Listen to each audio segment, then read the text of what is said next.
বলেছি আজে বাজে কোনো জিনিস ঘরে রাখবি না। এরপরেও কেউ আমার কথা শুনে না, ফেলে দিয়ে চলে আসবো। আরে বাবা, ওটা ফেলে দিলে কেন? ফেলে দিব না তো সুকেজে তুলে রাখবো নাকি? আরে পাগলের বাচ্চা, এটা রান্না করলেই খাওয়া হবে, সুকেজে তুলে রাখবে কেন? দেখো এবার গিয়ে আমি রান্না করব। এবার আমি এটার ভিতরে অনেকগুলো পানি তুলে নিব। তো বন্ধুরা দেখতেই তো পাচ্ছ পানি দেওয়ার পরে এটা কেমন হয়েছে। যাই হোক, এবার আমি এটাতে কাটি দিয়ে ফুটো করে দিয়ে সব পানি বের করে দিব। সব পানি বের হয়ে গেছে, এবার এটা আমি নিয়ে যাব।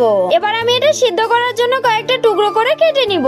এবার আমি এগুলো সুন্দর করে সিদ্ধ করে নিব। তো বন্ধুরা, আমার রান্নাটা দেখার আগে ভিডিওতে লাইক দিয়ে চ্যানেলটাকে একটু সাবস্ক্রাইব করে দাও প্লিজ। এবার আমি পেঁয়াজ আর রসুন গুলো কেটে নিব।